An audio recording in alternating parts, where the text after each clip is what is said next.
Favorite songs? Definitely Teddy Bear. That's the one that made me discover her. Um, Mad Hatter is an amazing song. And then you've got Mrs. Potato Head, which sounds like she's describing her childhood. But the one that really hits hard is Tag You're It. I think that describes an experience that she might have had as a child with a predator. So either that or she has some very vividly fucked up dreams when she's on drugs. But let's face it, people that are escaping reality do so to run away from trauma. I mean, this is before I found out about her past. You could tell in her music that there is significant trauma. And she definitely witnessed a lot growing up as well as an adult. But I think it's too deep for most people. Her songs are very deep. Fire Drill, I haven't actually heard it. I'm a little bit behind. And yeah, I know it's not Ainz's fault where who ended up, but at the same time, Hamsky finished him off, and Ainz has the capability of bringing someone back to life. So, he's definitely torturing people. It's just balance is off. The weird, gross guy molesting the one guy was definitely torture, and there is the happy farm where they harvest human skin and make them eat their own flesh for food. Damn! Demiurge took my idea of feeding people to people. Son of a bitch, we have a lot in common. He was turned into undead. It is a better fate than others got, but having your soul trapped and enslaved for eternity is far from easy. Maybe they couldn't resurrect him. That's the problem. So he could only be turned into undead. Maybe that was the problem. His level was so low that he couldn't actually be resurrected. What insults me is that he didn't know that at the time. Son of a fucking bitch. I really hate people that prey on weak things. I know what it feels like. It disgusts me and enrages me in ways that I cannot describe using English.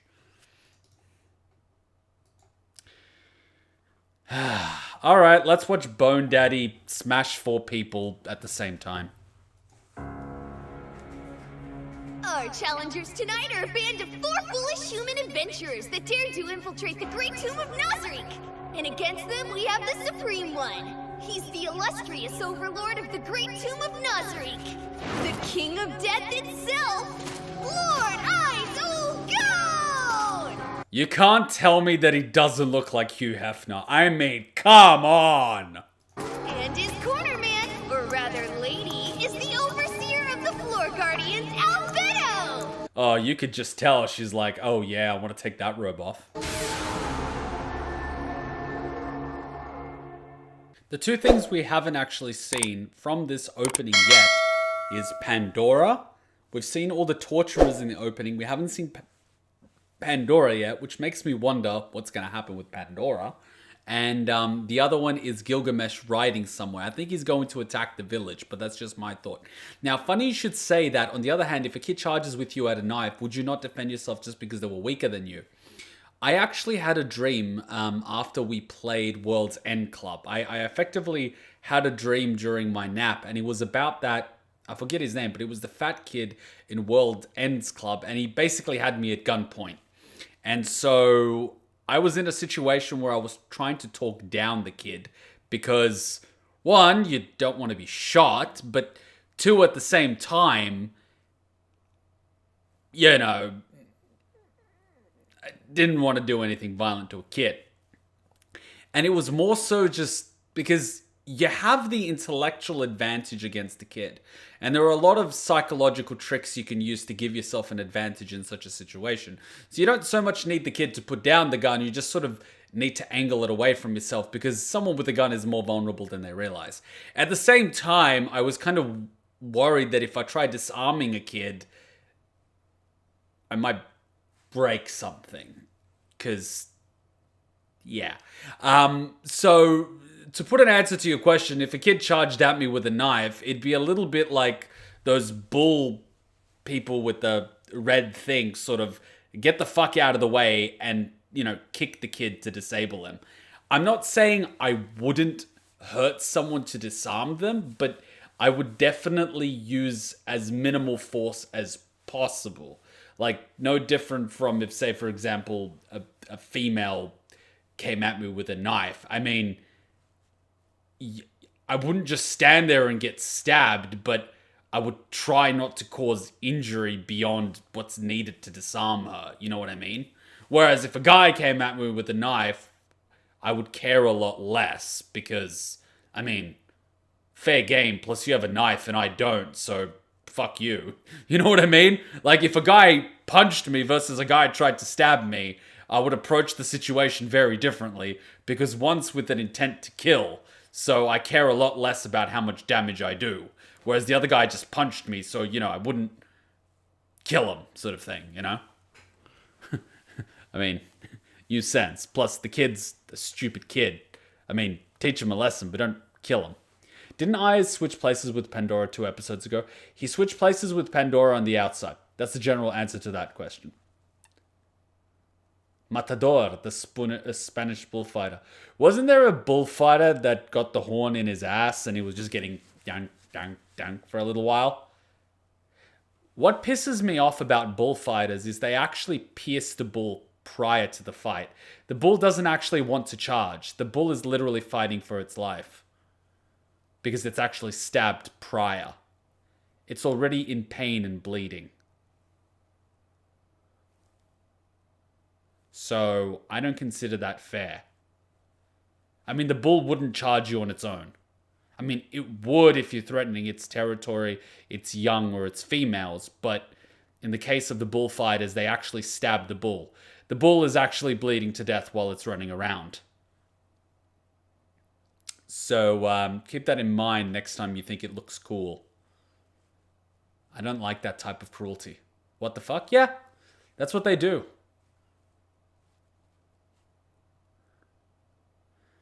How is next week going to work? Just AOT or both?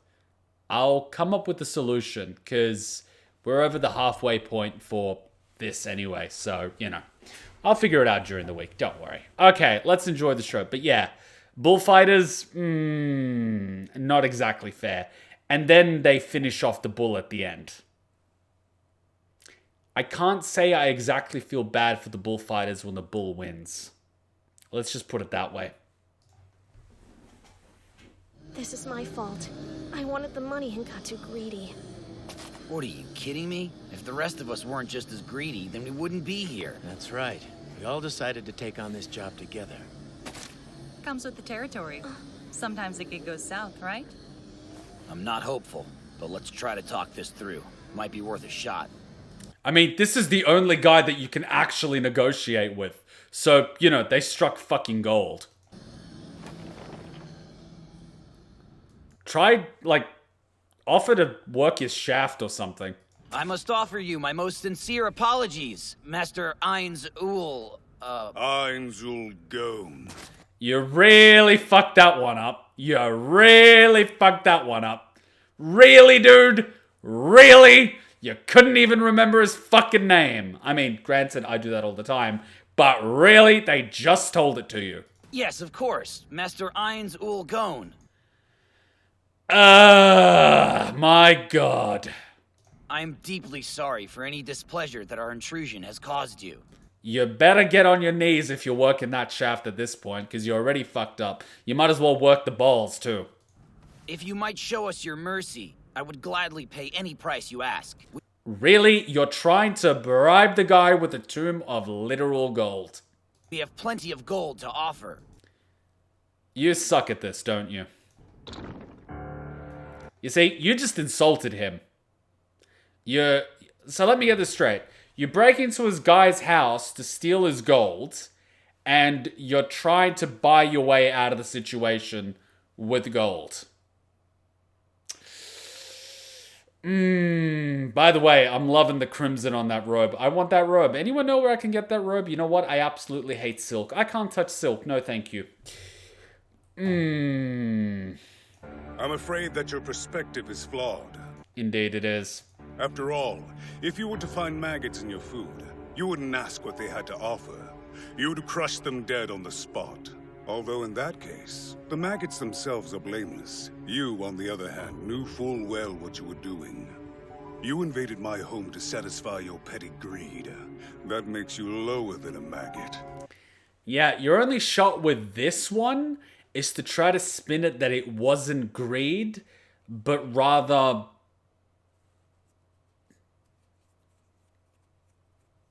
I don't know, you've got a girl with a poor family. Just fucking play on that. That's your only chance. What's wrong with Silk? I don't like it. It's all... I don't like it. I don't like... Ugh. I can't. Please, just let me explain. There's a reason why— Silence! You shouldn't have offered him money. Do not compound your transgressions with obvious lies.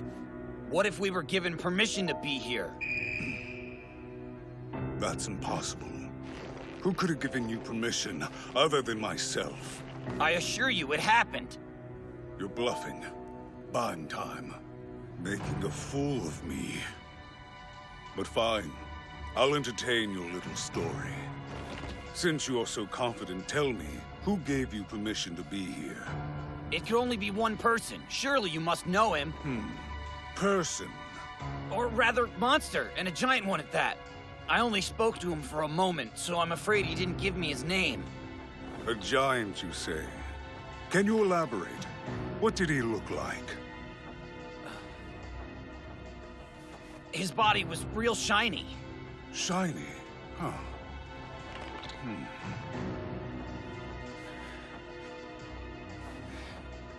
All right then. And what did he say to you? Really? You're gonna try an obvious escape route after you were teleported here?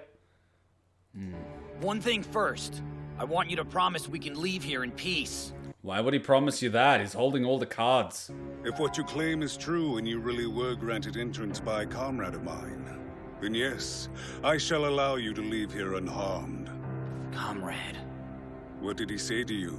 Every last word. Oh man, lying on this one would be...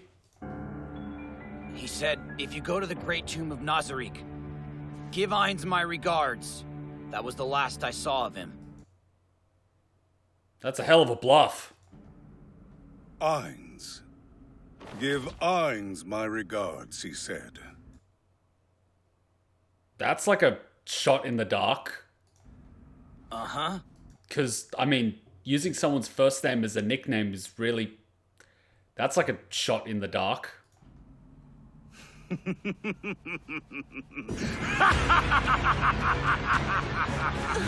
Ainz, not Momonga. Makes sense. I got my hopes up for a moment, but if I stop to think logically, your story didn't hold up from the start. Scum! All of you! You lied to me! In my home! The place that I built with my comrades! Dragging your filthy boots across its sacred grounds! And then, you taunt me with the false words of a friend you never met, and insults to my memories of them! I'll kill you! Did Momon just power up like Vegeta that time with Raccoon? Because I could see aura and I see blue.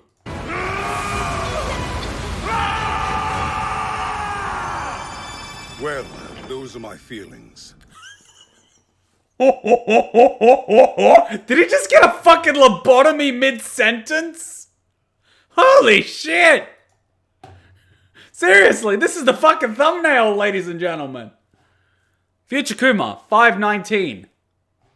You know what? Future Kuma, fucking screenshot this shit right now. Where's my screenshot item? Gimme. Yoink. And yeah. Yeah. And I go, yeah. And I go, yeah. And I go, yeah. Perfection. The place that I built with my comrades! Dragging your filthy boots across its sacred grounds! And then, you taunt me with the false words of a friend you never met, and insults to my memories of them. I'll kill you!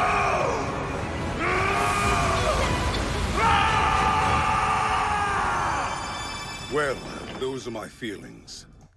Well, this is awfully therapeutic. But in truth, I can scarcely blame you.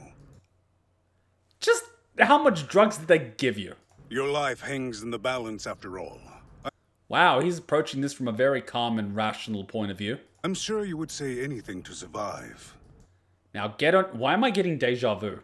Why am I getting deja vu? I'm getting deja vu for some reason. How am I getting deja vu? Why do I feel like we've been here before? Have we been here before? And frankly, if I were to indulge in this wrath of mine, It would be selfish. Why? Albedo, Aura, as well as any other Guardians who can hear me, I order you to cover your ears. What? Although I'm standing here right now, I was opposed to the plan of luring thieves into Nazarick. Still, I accepted it because I valued Demiurge's judgment, and he insisted that it was the best course of action for us moving forward.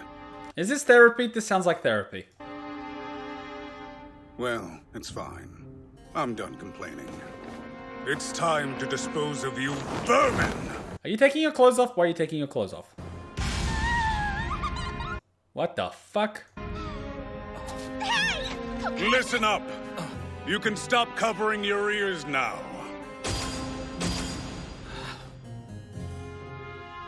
Let's proceed. Are we watching Yakuza? We're watching Yakuza, aren't we? He just took off his blazer. He took off his blazer. Shall we? If you won't attack, then I will. Martial art twin blade strike! Magic arrows! Lesser dexterity! Child's play. He can nullify it? He's too fast. Ooh, nice kick. Try this one! Now flash! Is he running? Strength! Is he running? I won't miss again! Twin blade strike! Oh, at least he's not running. If you're using twin blades, use two different directions, you asshole. Melee combat has its charm, but it's not very showy. Also, for all my strength, I find myself at a disadvantage against a party with good coordination like yours. From now on, we're going to play my game. Oh my god, he said the thing. He said the thing. He just needs to say, I want to play a game. That would be awesome. Come at me, if you dare! He's a magic caster? He can't be. The guy's strong enough with a sword, isn't he? I hope that doesn't mean he's even stronger with magic. He's not. I just checked. He must be trying to trick us somehow. Why? And where do you get that impression? I'm not sensing any magic power from you at all. Oh, you use detection magic. My apologies. Try again. I'm sorry, did they not just feel him power up like a minute ago? Did they not just feel him power up a minute ago? Did he not just shake the entire Colosseum while powering up?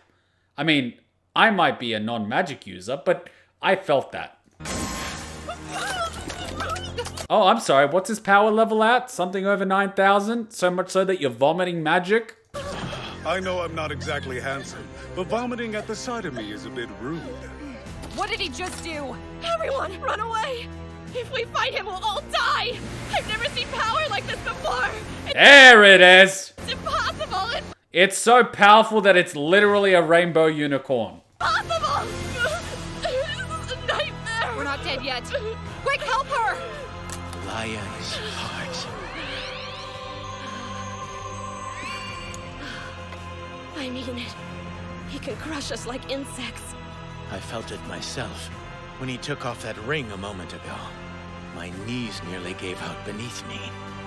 Yeah, but I checked out the surroundings and we can't run away. Don't want to fight? Perhaps this will motivate you. Touch of Undeath. What kind of magic is that? I don't know, never heard of it before! Stay away! You first, then.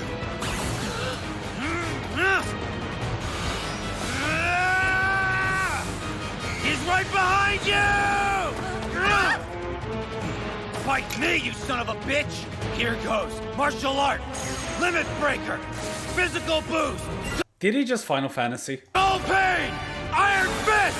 Twin blade strike at full power! Ooh. Blades don't work! He has some kind of resistance! Nonsense. You're giving yourself far too much credit. The truth of the matter is that attacks from weaklings like you aren't strong enough to even scratch me. That goes for the rest of your friends, too. That can't be true. This is a trick! Keep thinking. His power. What is its source? Why did he change his combat strategy all of a sudden? He must have a weakness somewhere. We'll find it! Have you never seen a cat kill wild animals? Sometimes it lets them go just so they suffer. You think I'm deceiving you? How hurtful. Paralysis. Wait, so these guys are suffering more than that guy that literally made his slaves suffer. Fun fact, Ainz does not teleport around here. He stops times and moves behind her while time is frozen. Well, fuck off!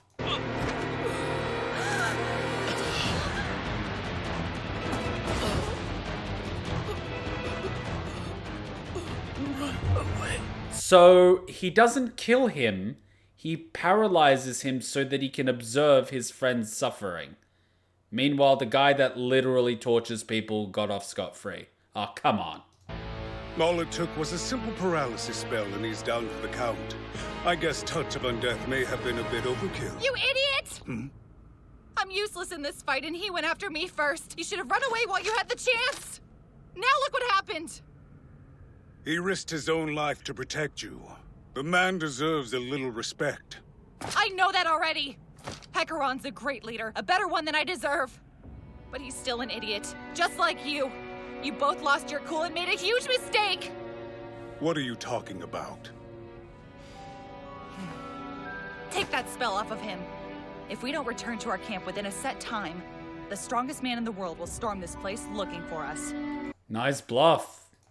Lying again. It's not a lie! Our ally is the adventurer Momon. He's adamantite class. Oh yeah, now you're really working that shaft. Oh, Momon. Right. The truth is, he and I... Well, never mind.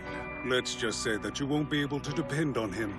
Did you just almost break your cover? You almost broke your cover. My god, you suck at role-playing. You really do suck at role-playing. Sorry. That said, shall we continue? Arshay, get ready to run. If you cast Fly, at least you'll have a chance to escape. We'll buy you time, though I'm afraid it may only be a few seconds. Ah, so that is why Shaltier was shown flying in the opening. This should be fun. What an amusing turn of events. Yes, by all means, leave your allies behind. See what happens. Take this. We'll survive. Just go! Your sisters still need you! That might actually be the only thing that keeps him alive, the fact that he gave her money. The question would be, why are you giving her money? We don't have time to stand around and argue. Leave us here and we'll figure something out. I can't! Listen to Amina. We'll defeat Ainz and follow you soon. We're not so weak.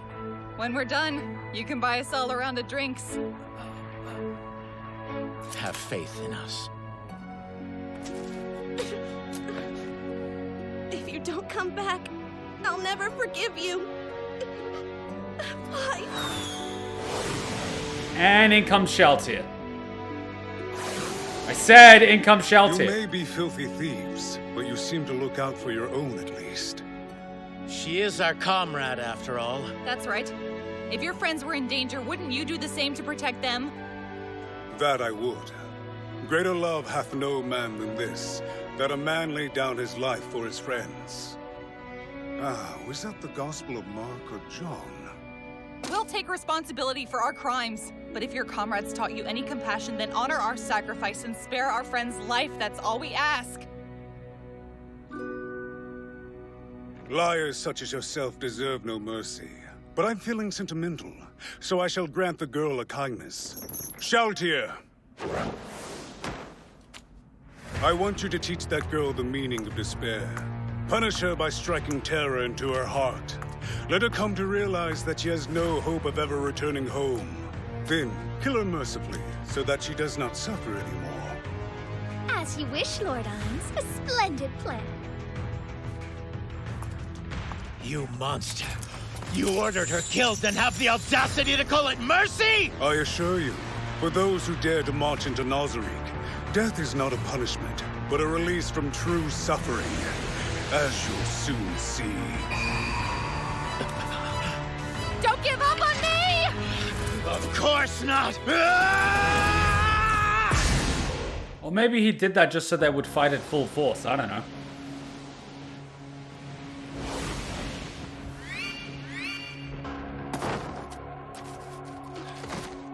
They're not coming. It's just me now. Why did I go? Why? Ah, crap. Ah, crap. I think that's enough hide and seek. Futile, but good effort. I'm kind of scared to think of what Shouty's gonna do to a cute girl. Especially if they're her type. Ah, crap. Oh yes, he's being a super evil overlord to half-decent people, while being merciful to bad people. Yeah, super evil overlord there. Aura, take these two to the large hall. Gasho Kuko Chuo says he's running out of nesting room. Oh god! If it's all right, Lord Ainz, might I ask Mari to do it instead? He'll do a fine job. Oh god, it's that insect that puts eggs in people and they feed from within and grow out, don't they? Don't they? Oh god. It's all the same to me. Very well, my lord. I'm sure he'll be delighted. I would ask you one question. If death is a mercy, then what manner of fate awaits me here? I would like to experiment on the nature of your power as a religious magic caster. For example, if I altered your memory to replace the god you worship with another, would your power still function?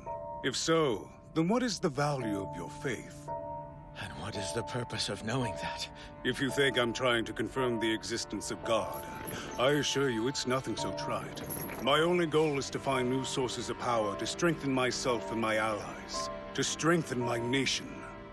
I don't believe that I am the only chosen one in this world, so I dare not rest on my laurels. Well, shit.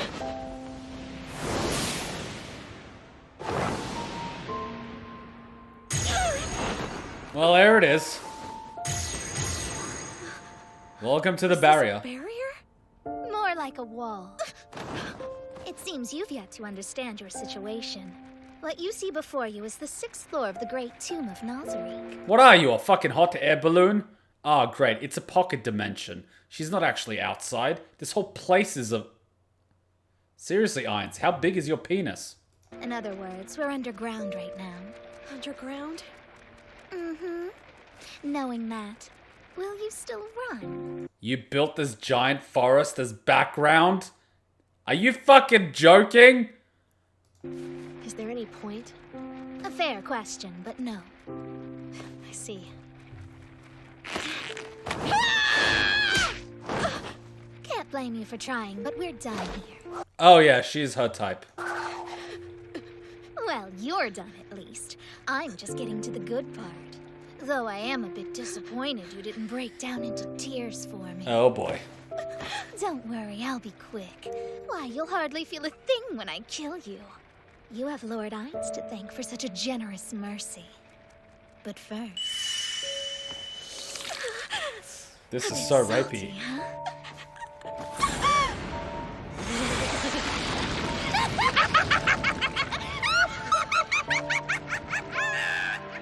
Oh boy. Impressive work. Not only did you subdue the intruders, you did so with precious little expenditure. I feel confident leaving you in charge of our defense. Wait, so you were sitting on this seat watching and battling, then coming back to sit and watch? Jesus Christ!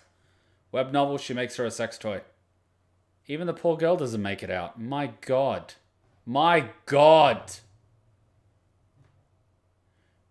To be fair, guy who tortures people, Ainz doesn't care. Meanwhile, this asshole just insults Ainz multiple times in his house and lied about one thing that is important for Ainz's guildmates.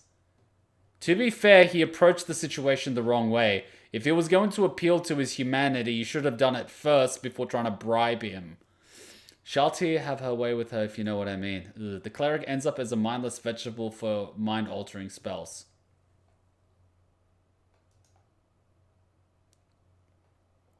Archie lives in the web novel and becomes one of her pets, but she only lived because the fans of it voted for her to live.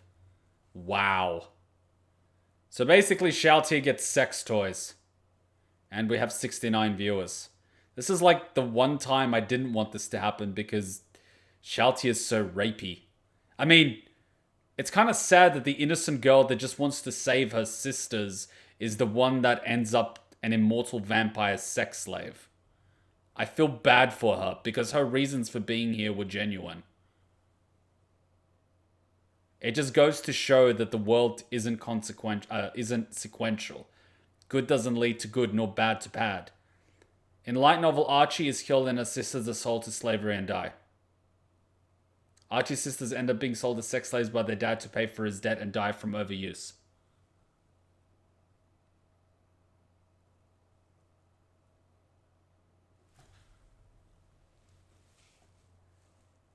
I literally shivered from rage. That rarely happens. That rarely happens.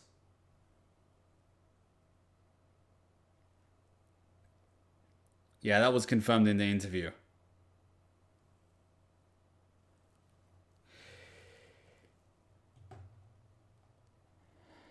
Let's continue before I say something that results in a community guideline strike. You're too kind, my lord. Trust me. Excuse me, Lord Ainz. Trust me. It is time for Lady Aura and Lord Mare to depart. Fucking trust me on this one. Very well. I'll see them off. Surely you can't be happy to hear that thief's voice again. On the contrary, I'm quite pleased. I was the one who suggested she take the girl's voice in the first place. Wait, what? On the contrary, I'm quite pleased. I was the one who suggested she take the girl's voice in the first place. Which reminds me, Intoma, Lord? what did you do with the rest of her body parts? Wait, did you kill Red Eye? Wait, whoa, wait, chotto matte. Chotto fucking matte. It is time for Lady Aura and Lord Mare. Excuse me, Lord Ainz. It is time for Lady Aura and Lord Mare to depart. Very well. I'll see. Archie's voice. But was Archie the one that did anything? It was Red Eye that did the bug spray. Archie didn't do anything to her, did she? I'm trying to think.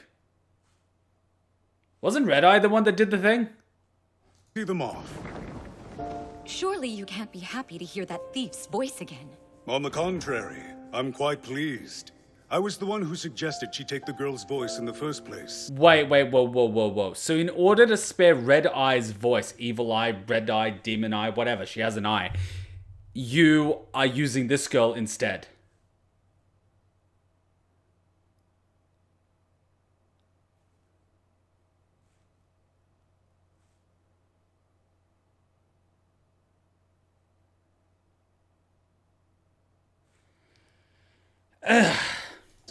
Which reminds me, Intoma, Lord? what did you do with the rest of her body parts? Evil Eye heard her, but she only asked that if he ever needs her to eliminate her, the bug maid would get to kill her and take her voice. Yet this bug is getting this girl's voice. Did you ensure they were put to good use? To the best of my ability, Lord Ainz. To summarize, her head was given to one of the Silk Cat demons, and her arms were divided amongst the dead man's struggle. Lord Demiurge requested her skin, and the rest of her remains were fed to Grant's children. So the guy that literally tortured people and disrespected people died 5 seconds after losing his two hands. Meanwhile, the girl that took on this dangerous borderline suicidal mission in order to free her two sisters from poverty due to a bad parent was literally raped to death by an immortal vampire, her body eviscerated and pawned off like, well, Christmas roast.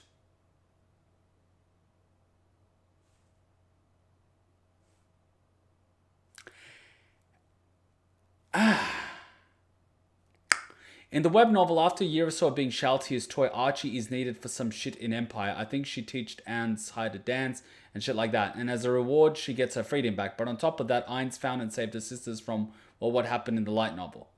So all the differences between what happened in the light novel and the web novel, she does not die. Instead, she becomes Shaltia's sex toy.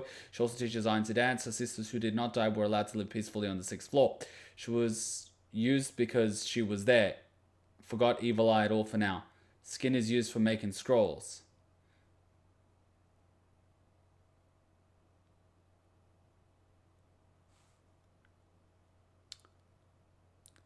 See, remember that Archie's group is the only one that Ainz had a problem with. See, there is one icing to this cake. That Ainz is stuck in a game world alone for all time, and he's effectively only playing for himself. While at the moment it may seem like heaven, he's actually stuck in limbo for the remainder of his life. And he will never get to see his friends again. Enjoy limbo, asshole. You deserve it.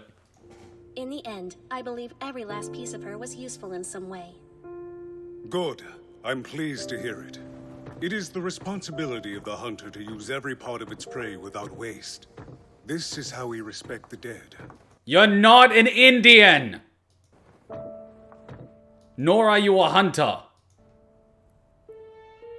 I miss our Shay. When was she coming home again, sis? Should be real soon. I can't wait! Me either. We're going to live somewhere new after she comes back, right? I hope so. It's so late. Wish she'd hurry. I know, huh? I'm gonna have her read me a story. And I'm gonna have her sleep in my bed. Not fair, that's cheating. What? You're cheating too. It's fine, because if we all live together, then we can just take turns. Mm-hmm. Together with you, and together with our Shay.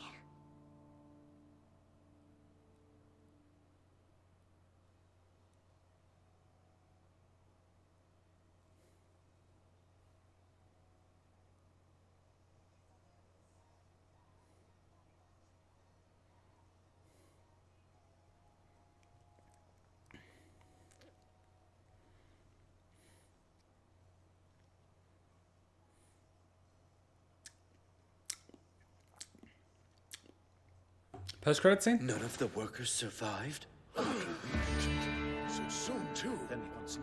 So, something I want to comment before it's lost after a post-credit scene. Ainz is not evil. He's misguided. He believes that these people did this out of greed. And that's what he's thought when he killed them. The ideal punishment for Ainz would be for him to know the circumstance of the people that he did this to. And the best way to do that would be to create a pocket world where he is forced to live out the lives of these people. And, well, basically spectate their lives while they're being lived, without any way of stopping it as an observer for every single one of these. See, he's misguided. His perception is that these people were greedy, so he's punishing them. True evil would be being fully aware of their situation and simply not caring. There is a difference between evil and being misinformed. He's not evil, he's just highly misinformed. That being said, I would still torture him. And he sort of is being tortured in this world. I mean, this is practically his limbo. Where, you know. What do you think if all the friends of Ainz were sent to this world? Well, yeah, so he's not evil. He's not evil. And another thing where people say Ainz is death. Death is impartial. Death is not an evil entity. It is a function in the world. Death doesn't reap out of hatred. Death performs a necessary function. If you want to take a look at it at that point of view, if you want to believe in afterlife. So death is not inherently good nor evil. It just is. It's a state of being. It's a transitionary state. It's just that people associate death with bad things because everyone's afraid of it. He's not evil. He is just apathetic and incompetent. He wouldn't really care even if he knew about Archie's circumstance. Of course, because he doesn't understand her circumstance, which is exactly why my idea of his perfect punishment would be to live out her life without being able to change it while being perfectly aware of how it ends, and then live out the lives of her sisters. so he would fully be able to comprehend the situation. That's the punishment. The punishment is that he would learn the empathy by feeling as they feel. And as a result, he will taste despair and regret his actions. That would be an ideal punishment. I mean, for someone that fully understands the other person and does it anyway, you would need a different punishment. For Ainz, fully understanding the people he did this to would be a knife. Ainz has minus 500 karma, which means arc evil.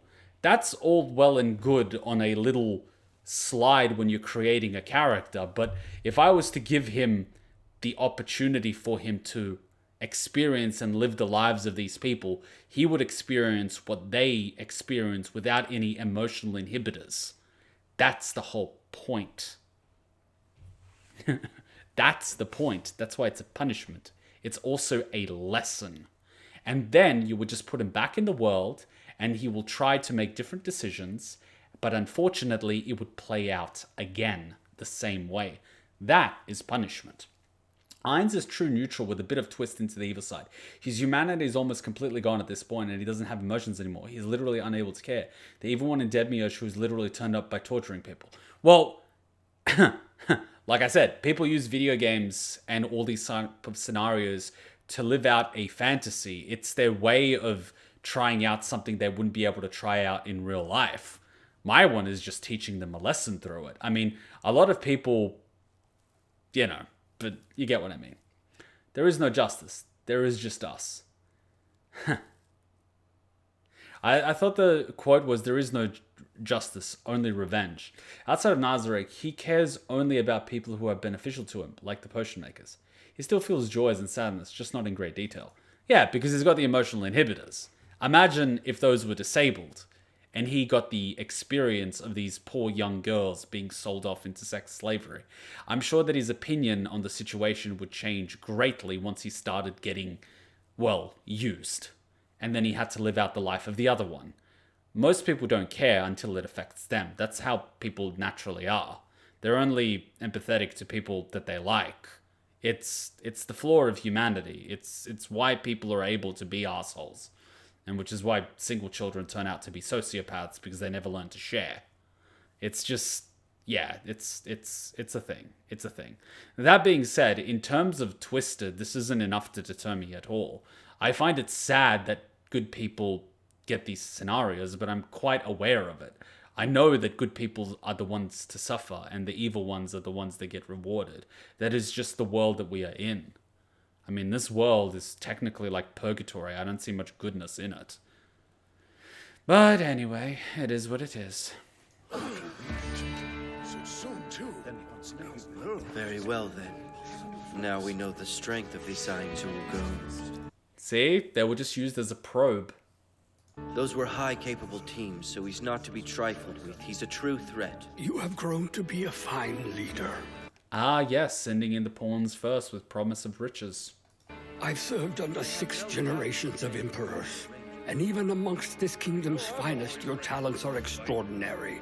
I have raised you like my own son and tried to instill all of my wisdom. And yet this time Old man. You must excuse me, Your Majesty. I was lost in thought. Pay me no heed. No, on the contrary. Even if you're getting on in years a bit, I still value your every word. Truly.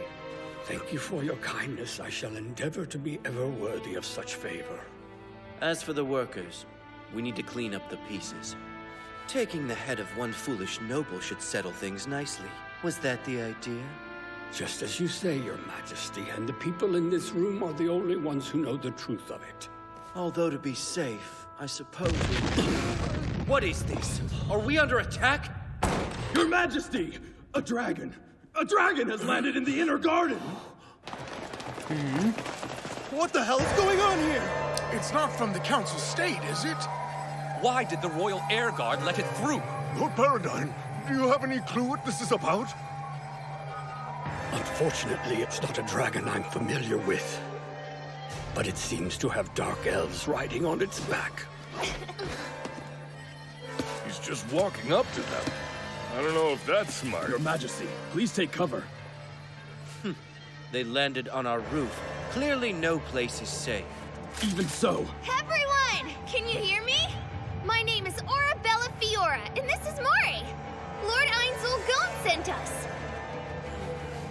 The Great Tomb of Nazarick, which Lord Ainz calls his home, was recently invaded by some unsavory sorts sent by your Emperor.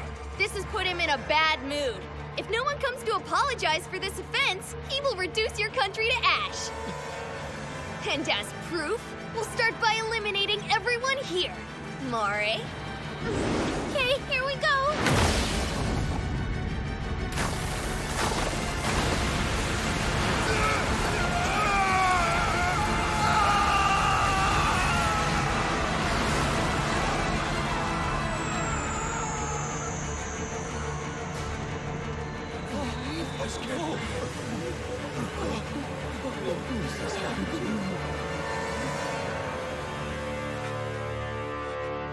I mean, tactically, I can't fault the guy. He does what the US military does. Hired a bunch of mercenaries to do a very dangerous mission that had a 99.9% chance of getting them killed, meaning he wouldn't even have to pay them.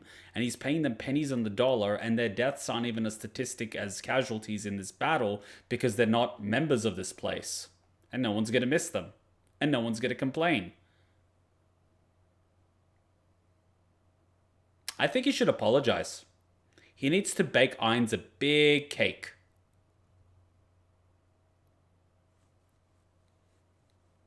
Like a big fucking cake. Like massive.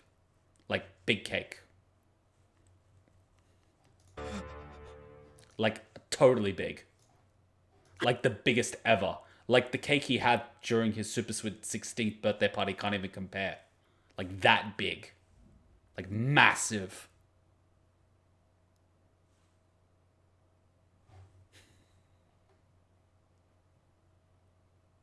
Ainz would get sad because he can't eat. I know, right? But it's the gesture that matters. It's the I'm sorry cake. Oh, man. Oh, my God. Oh, man. That is, Ainz being a cruel bastard.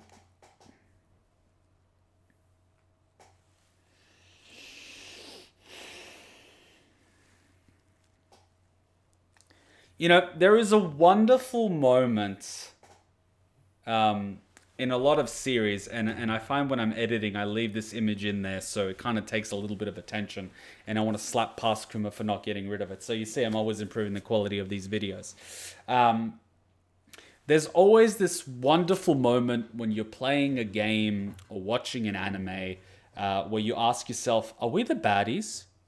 And that's always a beautiful moment. Like, I was watching myself edit a certain game that we played not too long ago, and at a certain episode, I just look into the screen after, you know, finding something out, and I'm just like, are we the baddies? And I sort of giggled, because up until that point, you know, we are the good guys. And then at that point, you know, the penny finally dropped. And then I'm sort of like, guys, and then I'm like, but wait, there's more. So that's the really fun part. Season 1, it's like, oh, you encounter, what was it, 2-3 people on the road, and you give them a magical barrier, a potion, and a horn to summon goblins, and you're automatically thrown into the thought, you know, he's playing undead, but why does he care about these NPCs, right? I mean, let's be real. Then he helps a village, okay?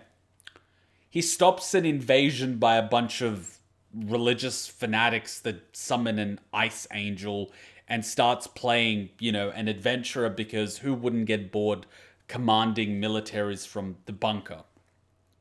Fair enough. He groups up with the team of adventurers that get killed by this undead worshipping, power hungry, crazy bitch, right? No fault of his own. He didn't see it coming, and he avenges them by giving her a hug. Cool, right? I mean, chill, right? I can't blame the guy for it. Season 2 is having a bit more fun. What even happened in Season 2? Do I even remember what happened in Season 2? Right, the Lizard Man.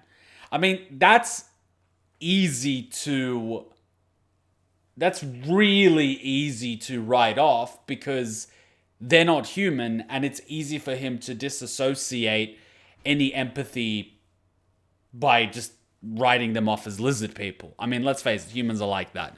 We justify animals not having emotions and attachments, so, we do horrific things to them, and we turn a blind eye to caged chickens that are forced to lay eggs, and cows that are forced to create milk, and, veal, which is literally taken away from cows as soon as they're born.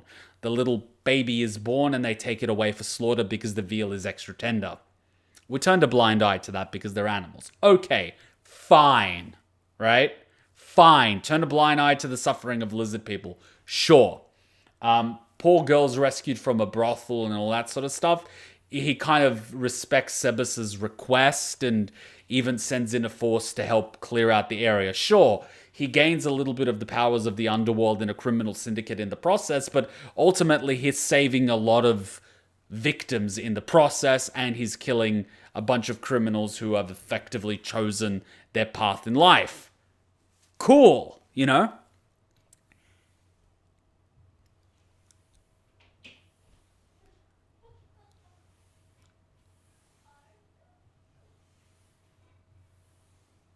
Still, I think he was misguided. Emotional, misguided, and he didn't get the full situation. I think had he spoken to them sooner, like he did to the first group of adventurers, and knew a little bit about their story, I think he would have been a little bit different. Because it's so easy for us to do bad things to people we know nothing about. That's why it's so easy. I mean, the death of one is a tragedy. The death of a million is a statistic. Let's face it, if we know nothing about people, it's really easy to look at the news article that 200 people were killed in a country that we've never met, as opposed to one person down the road was stabbed. Get me? So, red flag-wise, he is in a video game. I mean, let's face it. If we were transported in a video, and I know people are going to say isekai, he's in a real world, they have consciousness. You get what I mean, right? For him, it's still a video game that he can just control and do whatever the fuck he wants. What's silver rank? Like level 7? She could have been revived. Ninya. Who the fuck is Ninya? Who even is Ninya? See, I don't even remember these people's names. Is that the girl that was like sliced and diced and given away and all of that good stuff? I mean, once you've sliced and diced the girl, can you even put Humpty Dumpty back together again? That's the real question.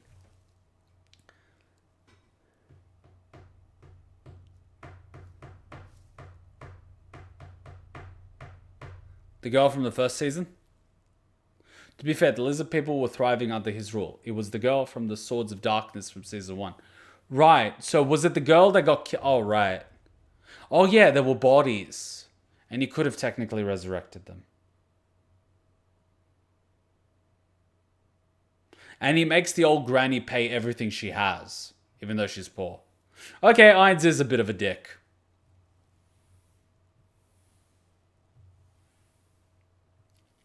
Yes, it was even confirmed. If they did not try to bribe him and started with, "We are very, very sorry, but listen, bro, we needed the money because our friend's father is a dick," he would let them go even all the way down at that arena. Yeah, so, yeah, I pretty much think that scenario played out in one of the worst ways possible. Because they started out trying to bribe a guy, which, I don't know what the fuck you were thinking, but there's a reason probably why this guy works as a sellsword, because he doesn't know how to use his brain. But that was like a bad move. So, getting his name wrong, trying to bribe the guy you're trying to rob, and then lying to him. 3 strikes and you're out.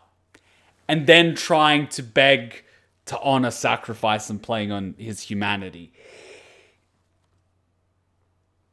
They played that hand very poorly.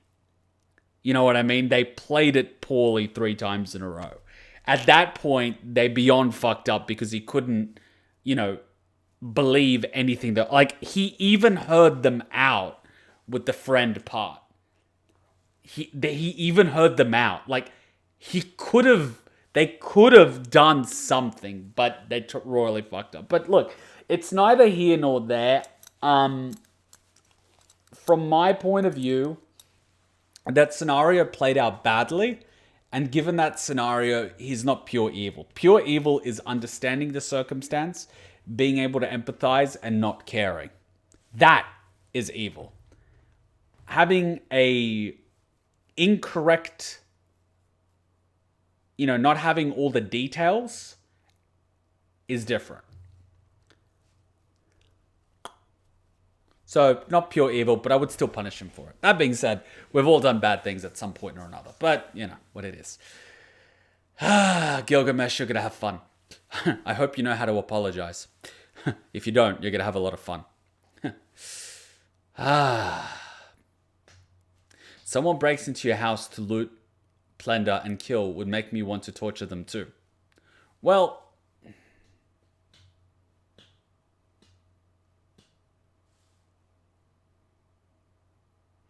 I'm trying to think of an example from Vlad the Impaler. I don't know why I look up to the bastard so much.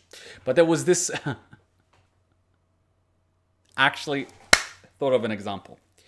This is after Vlad had already left Romania. He was, I believe it could have been France or Italy or England or something.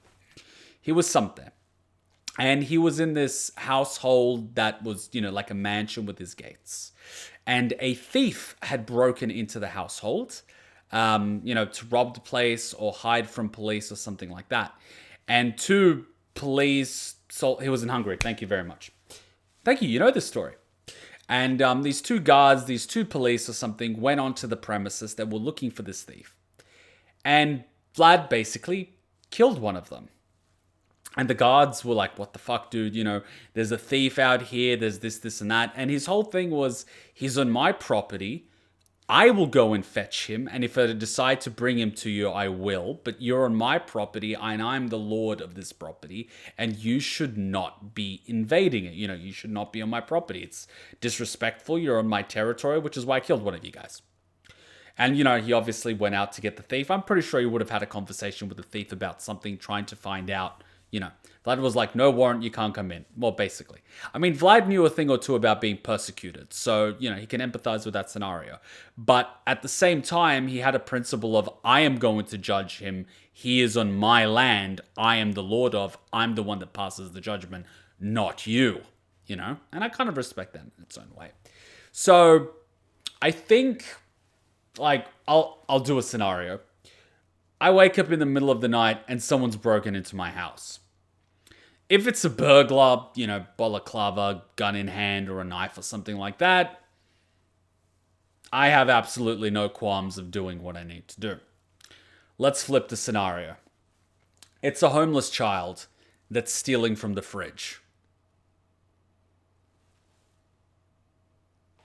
Or say it's someone stealing from the fridge, food, or they're, stealing some money or something. And you could pretty much tell from what they're wearing that they're not stealing out of greed. They're kind of stealing out of necessity.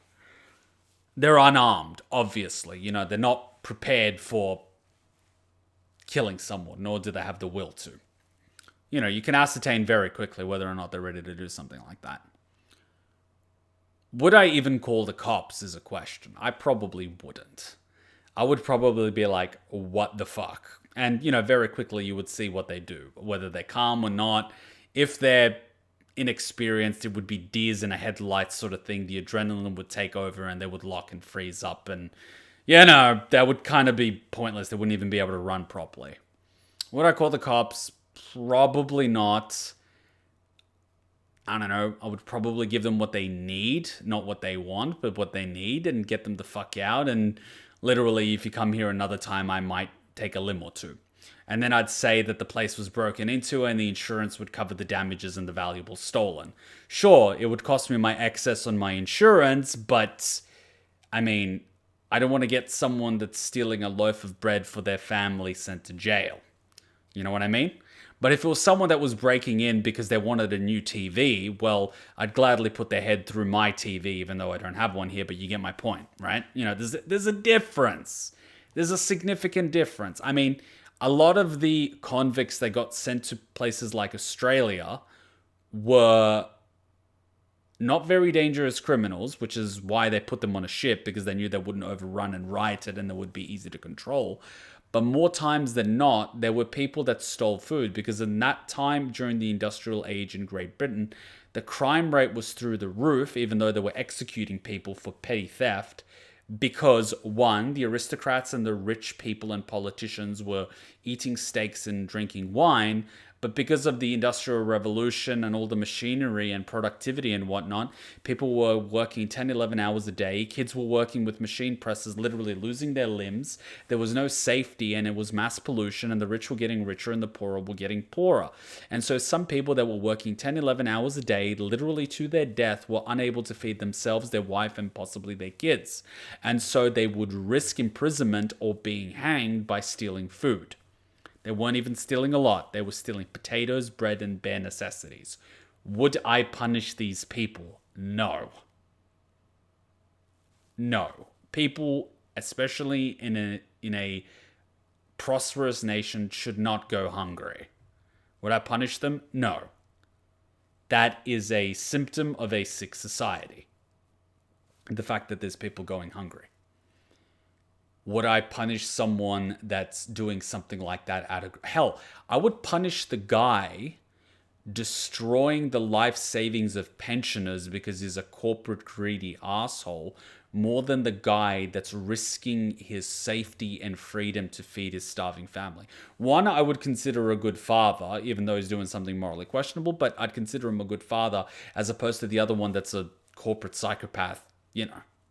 Because corporates and politicians do more damage to society than petty thieves ever will.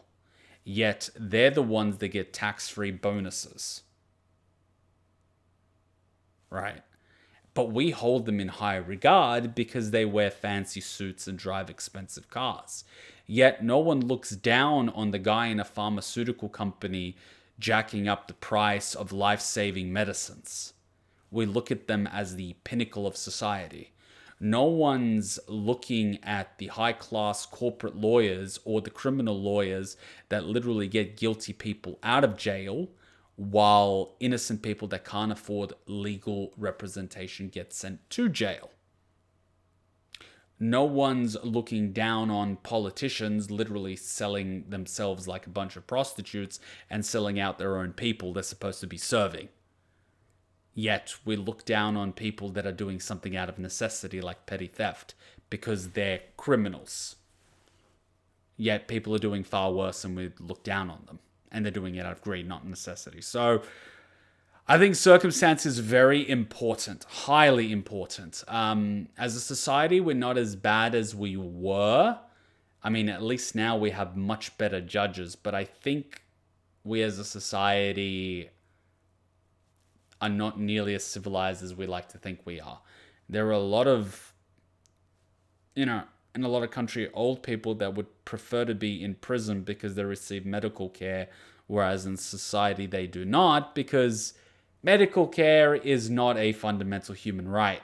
Hell, the CEO of Nestle, the guys that make Nutella, said that water is not a human right. And so in third world country where there's no drinking water, he wants people to pay for it because he needs it for his chocolate. Now, I love chocolate as much as the next guy, but I am disgusted by this motherfucker. Literally, I would airdrop him into a third world country where there's no clean drinking water, butt naked with no tools, and see if his opinion changes. Because he's getting paid $10-15 million a year plus bonuses. And then he bribes third world governments to make water inaccessible. I mean, Coca-Cola, when they went into India, used up all the water near farmland, and the farmers couldn't water their crops. And people started starving and animals started dying because they were producing Coca-Cola.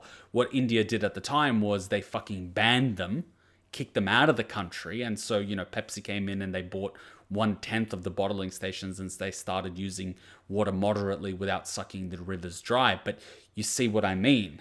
These corporates are destroying not only communities and the environment, but literally killing people off to make $1. And they're being regarded as you know, the highest people in society. I mean, just a thought, right? So, yeah. I read a story about a guy who had a summer home or something similar, but someone kept robbing it. So one time before he left, he set up a bear trap in the building near where he suspected the person made their way in. He thought the person would get their leg damaged or something. However, when he came back, the thief was dead. For some reason, he'd come in head first and the trap crushed his head. I'm pretty sure the guy who set up the trap went to prison. The right to health is a fundamental part of our human rights and of our understanding of life and dignity. The right to health was again recognized as a human right in the 1966 International Covenant of Economic, Social and Cultural Rights. That's all well and good, but here's the question. Who enforces that? And here's another question. What's more profitable for the person enforcing that?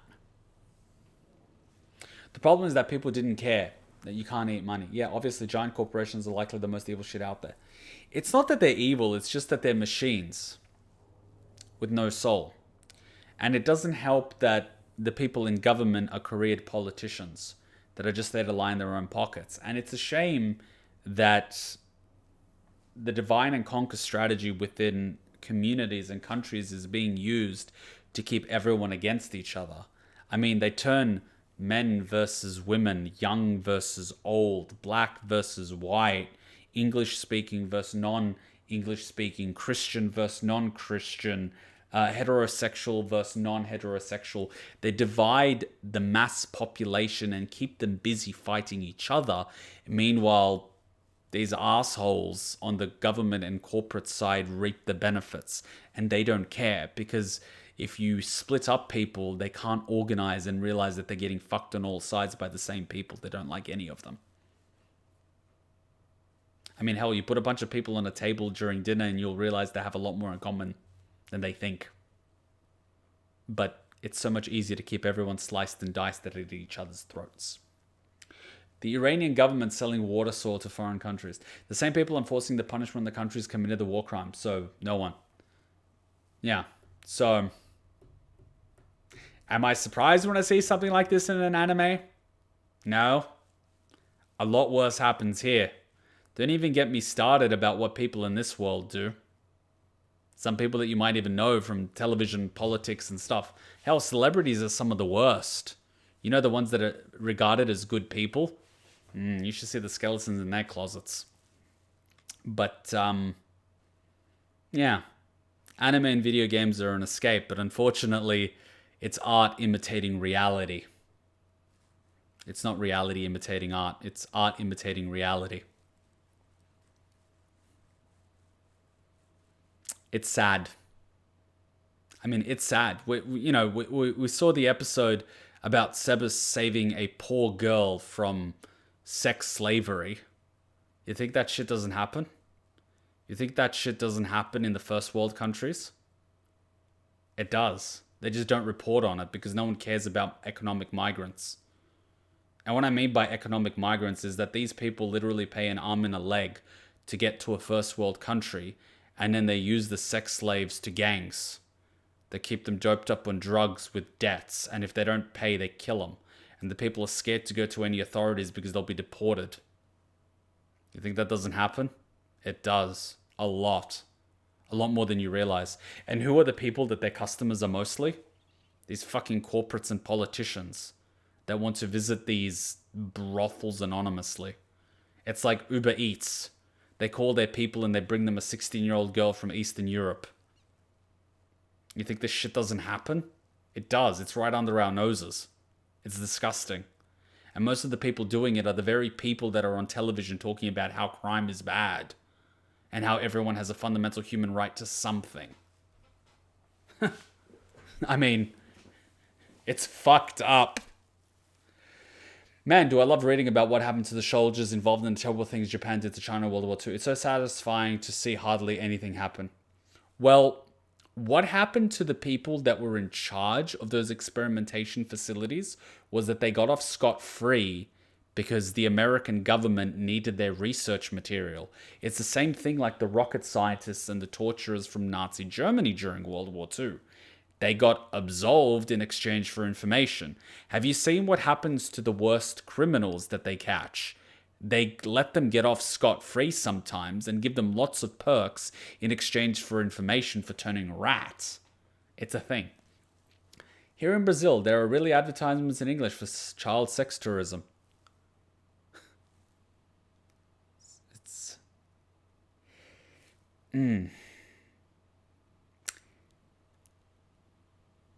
Oh, you think that's new?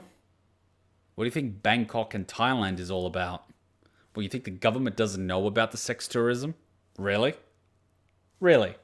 You think the local police deliberately turning a blind eye to this type of tourism and stopping local gangs from robbing tourists is because they like it? When my mother went to Rio years ago, she tried to call the cops when she saw that, but nothing happened. The guys probably bribed the cops.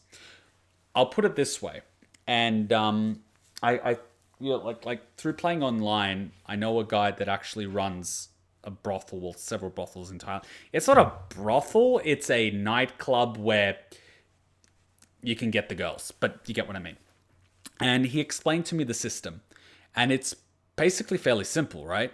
They open up the nightclubs, they pay the cops off, and the cops turn a blind eye to what's happening. The cops actually pay off their superiors, and they pay off their superiors, and it's this whole pyramid structure because the cops actually have to pay for being cops because it's like organized crime. There's, money to be made. The local gangs do their own thing. They sell drugs. They do this, they do that, but they're not allowed to fuck with tourists.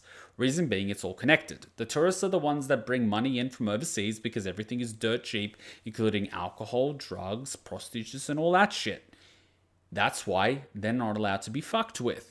If the local gangs start fucking with the tourists and people start reporting the tourists are getting attacked by local gangs, that means the politicians get pissed off because the tourists stop coming to Thailand. So the police are then ordered to, clear up the local gangs. And trust me, you do not want to be in a Thai prison. So the local gangs do not fuck with the local tourists. I mean, they will fuck with the locals, but they will not fuck with the tourists. Worse yet is that the local police will actually try to entrap you and sell you drugs and, arrest you. And if you don't pay them the bribe, they will literally stick you in jail. And trust me, if they ask for a bribe, just give it to them. So they turn a blind eye. They go to the local farmlands about once a month with a truck, and guess what the villagers do? They basically bring their daughters and they pick, a few of the ones, load up the truck and go back to the city. The girls work in these clubs, and every now and then they send money home. Thing is that these clubs provide these girls with room and board at an exorbitant rate. So basically they're only making like 20% of what they're actually earning. It's practically sex slavery. They're working at the club to pay off this massive debt because these guys bought the girl, but they're also charging them room and board at an exorbitant rate, and they can't leave until they paid off their debt. But their only way of paying off the debt is, you got it, selling themselves. But of course, given that these guys are pimps, they only get a small cut. And let's face it, these girls are uneducated, and what the fuck are they supposed to do? These guys are predators, and if any of them try to leave, you can imagine what happens. And trust me, there is an underground market for doing things to people with them not being alive after it's done. The market is... There's a lot of darkness in the world, trust me. So, again, am I surprised about something like this happening in an anime like Overlord? No, I'm not. But I still don't like it happening to innocent people. I know it happens. I'm sad about it happening. I don't like it happening. But I still facepalm at someone like Ainz that's a relatable, human being, works an office job that enjoys playing an MMORPG with his friends, and all his friends slowly had to stop playing because the reality of life kicks in when you got to pay rent, you got to buy food, you got to cook, and you're worked half to death because you're a cog in the machine. He's relatable. Very relatable. Hell, when I was watching the first 2-3 episodes being premiered on YouTube, I was kind of like, wow, I associate with that guy that's the slime that said he lost all frame of reference because he's working like a slave. And years have passed and he didn't even realize. I mean, that's how I feel sometimes. I mean, these streams are the only things that I use as a frame of reference. The rest of my week disappears under a mountain of work. Like, gone. My week is gone. If I didn't have these streams, I'd be lost. So, yeah, I'm kind of sad that a guy like Ainz misses out on an opportunity to help decent people and ends up, well, let's face it, helping these fuckwits.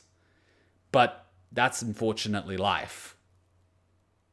That's how it goes. I mean, all it takes for evil to prevail is for good men to do nothing. And the good men are doing nothing. So evil prevails. Or the quote should maybe just be that evil prevails.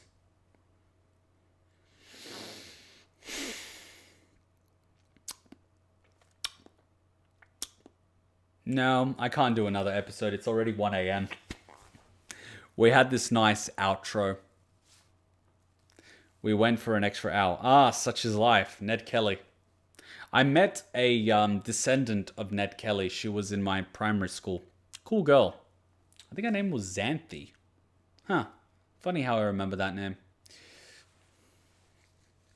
But really good anime. Really good anime. Like, fucking good anime.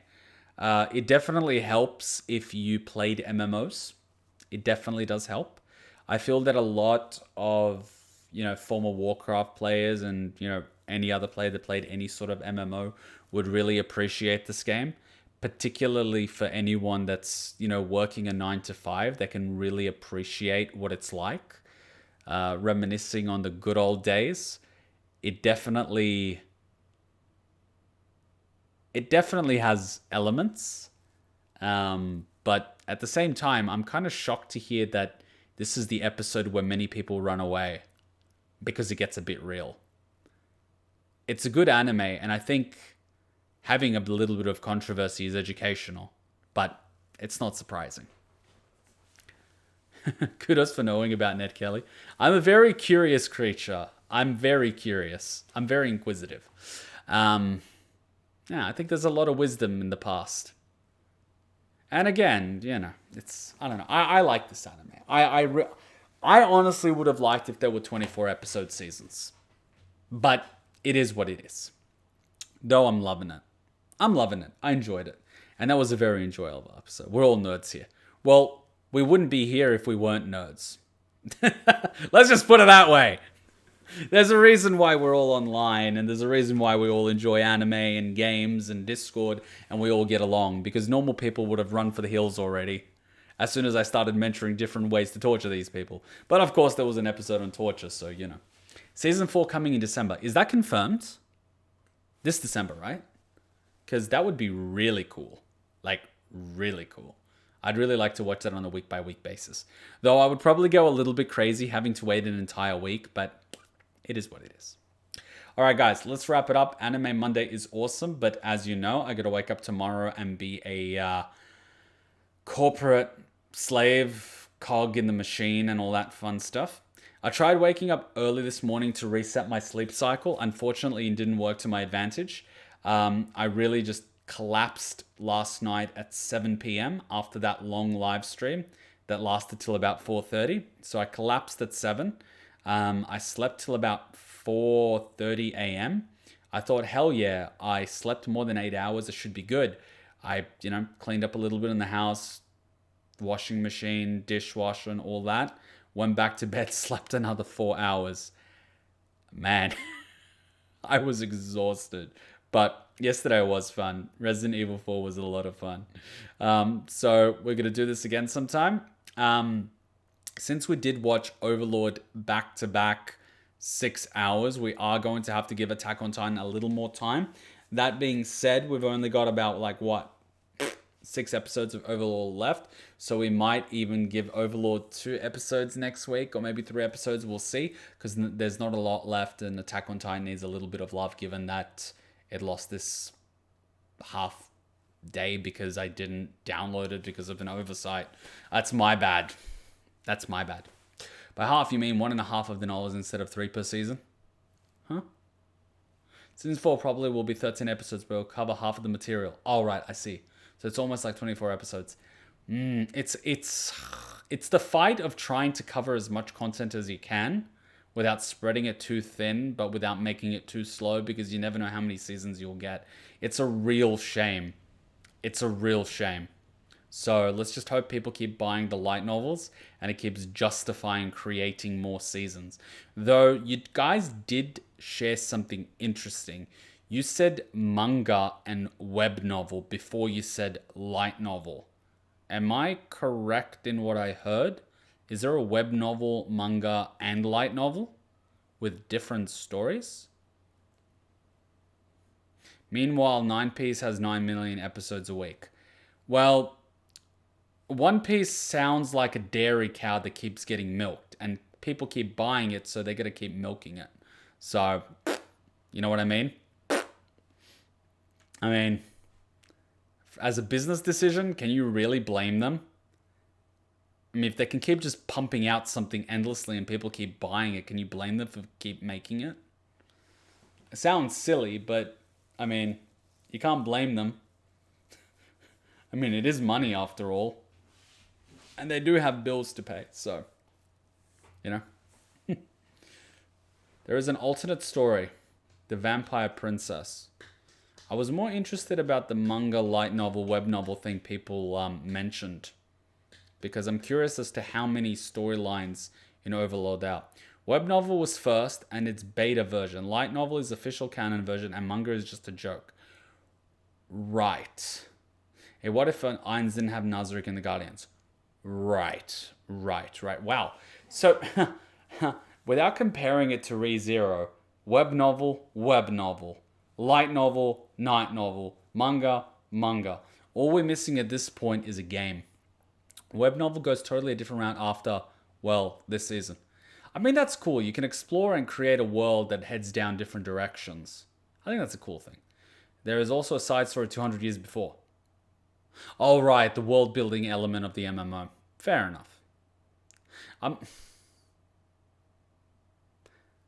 It's an interesting story. Let's just put it that way. It's enjoyable to watch. It's got enough to be enjoyable. I like it. I mean, let's face it. Before you guys voted for this, I knew a guy that highly recommended Overlord. It was his profile picture. He talked about it a little bit, and it was recommended to me. And let's face it, I didn't watch it because there's a lot of anime that's recommended to me, and I need to find time in my schedule in order to watch something.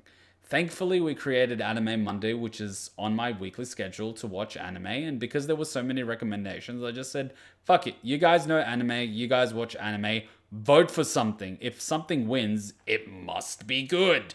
So here we are, and guess what? I'm really enjoying it. So I'm really thankful for that. And I'm surprisingly impressed by the quality of anime. I mean, I watched a few good ones when I was in high school, but the stuff you guys are recommending for me is really, really good in more ways than one. It's funny, it's action-packed, it has good music, it has good characters, it has good story, controversial topics, inspires thinking, makes you feel emotion. It's really good. And the amount of variety is just fucking sweet. And the different genres and settings and all these other things, I mean, it's a buffet. It is a fucking buffet. And it's all being curated by you guys, which I really appreciate. So I don't have to risk picking a shitty anime and regretting watching it. Because, you know, you guys are literally at war every time there's a vote to pick a good one. So, I mean, I appreciate it. You know what I mean? I just get to sit back and enjoy and go through, well, the roller coaster of emotions that comes with it. And hopefully stay blind for the experience. But, you know, I like it. So I really do appreciate it. Well, stuff we recommend you is top of the top. It gets much worse when you go below 5. Well, I should be thankful in that case. I should be thankful that I only have, you know, one stream a week for pure anime. Otherwise, I might be overdoing it. So thank you guys. I really do appreciate it. And I hope you guys are enjoying it. And I hope the reaction is as enjoyable as you thought it would be because, you know, I want to make it enjoyable for you guys. I get the motivation of introducing someone else to something that you enjoy and having discussions about it. I really do. I really do. I push, you know, video game series on my friends all the time, you know, like drugs. But at the same time, I kind of want you guys to get a bit of entertainment out of it too. So I really hope that you're enjoying it because I'm fucking loving it. I'm having a lot of fun. both now and in editing and the memes afterwards. I'm having a blast. And I'm also having a blast of the people that are watching this for the first time and reading their comments. I fucking love it. I'm getting a kick out of it. I'm getting a fucking kick out of it. So thank you for that. I really do appreciate it. That being said, let's wrap it up. Hey, did I hand you a shrinking potion by accident? I could have sworn that was the gender swapping one. Don't be hating. She's fun size, that's all. She doesn't even have to get on her knees to blow. You want to add anything to that conversation? Nope, I'm good. In fact, I think your new size makes you an even more formidable and stealthy ninja.